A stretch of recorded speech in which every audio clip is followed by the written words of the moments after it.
The other thing we want to look at when we are summarizing our categorical data is we want to look at variability.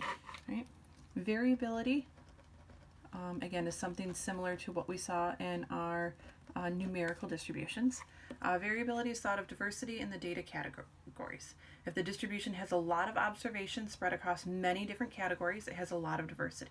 If all of the observations are in a single category, then the diversity is low. Right, so what we want to look for, high variation. Each value is represented with about the same frequency, many observations in many categories. Low variation would be a small number of values appear a large number of times.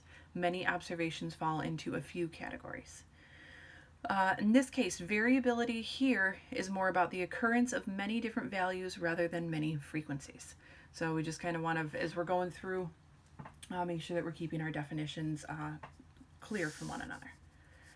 So in example 2, the bar chart shows the ethnic composition of 2 schools in the Los Angeles City school system. Right, so we have school A and school B. Looking at school A, right, we have a highest frequency or mode of the Hispanic population, but we do have a few other ones as well. If we look at school B, we really only have that one population, that one category, that one group. So which school has the greater variability? School A. Right, because we have more observations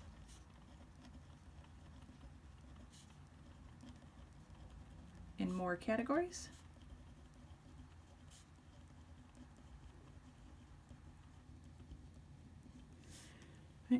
Which schools or graph has one distinct mode? That would be school B.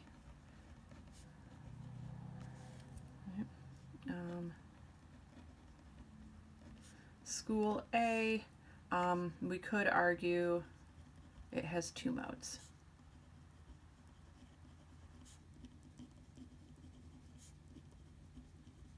Right, granted, they're not equal, but in comparison, it could be close enough to consider them as having 2 modes. Right, so not only do we want to look at modes, we want to look at variability. How many different categories our data is spread into when we are looking at categorical distributions.